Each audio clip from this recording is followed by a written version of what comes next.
It's really valuable to talk with random people about random things. You never know what new ideas can come out.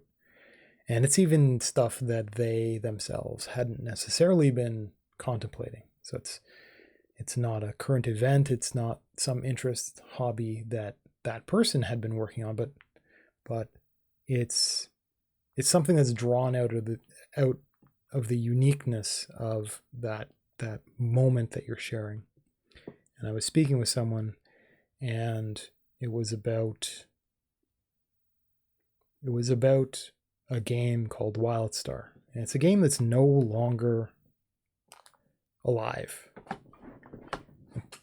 People might have an original DVD or something like that, but it's a thing that could be installed and you get a login screen and you can't play because there are no servers anymore. The game has been removed.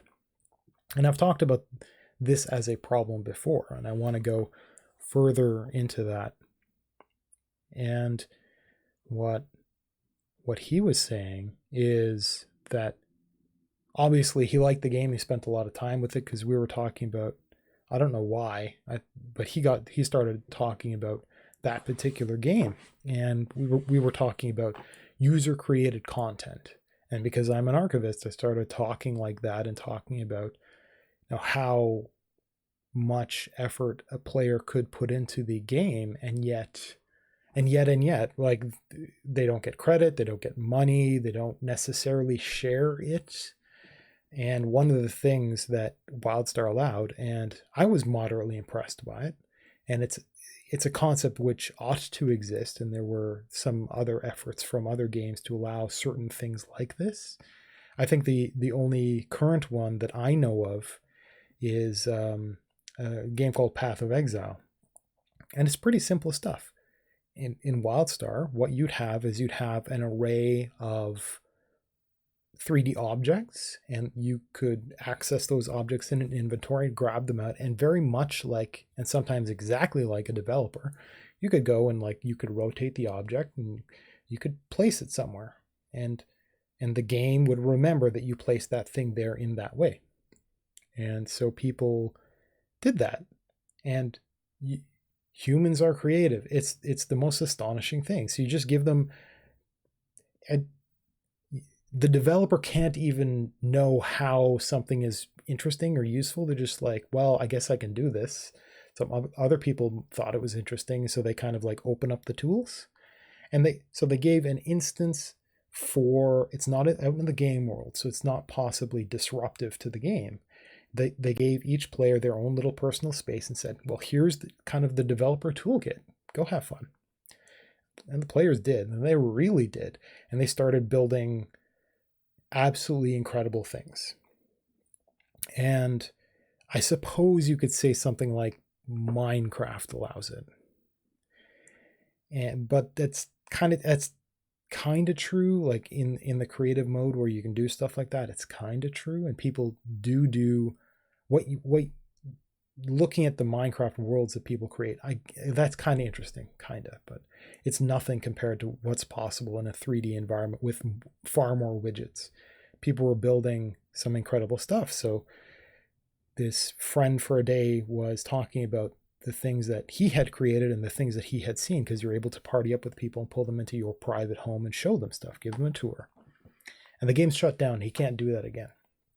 And I talked to him about the problems that I had seen and foreseen with respect to a service shutting down. Like, well, even if maybe if he had a way to do a checkout and back up all of his data, and he could view it in some sort of other model somewhere, maybe he could have recreated it kind of offline, maybe, right? And he took videos and stuff like that, bearing in mind that maybe he could recreate it at some point. And that's a great effort. But honestly, how do you do that without some assistance? And it does become possible with automated assistance. That's a problem for an AI. Just give them all these ideas, and it can create the models, and you could just say, well, no, that's not right, and adjust the models, then it'll figure out how to arrange all the objects.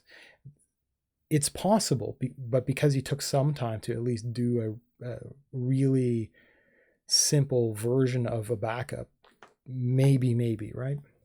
And it's really unfortunate that the game is gone and that there's no way to just like just let me do that offline.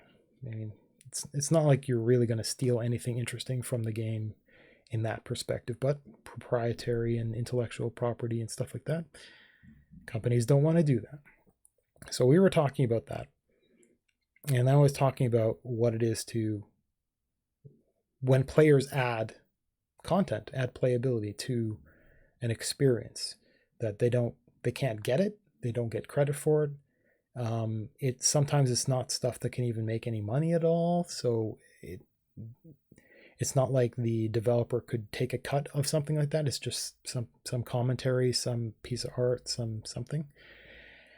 And yeah, I just felt it was a real shame that he had built. Sometimes people spend more time in the tweaking of art using the assets of a game than they do playing the actual game, which is a very strange thing, but it is what it is. And with the developer not having it in mind, there's no way for the creators, the artists, to take it, to keep it forever, because the developer will eventually just shut their servers down. And do they keep a backup of all their players' data? Would they charge for the players to download? Because some players would do that.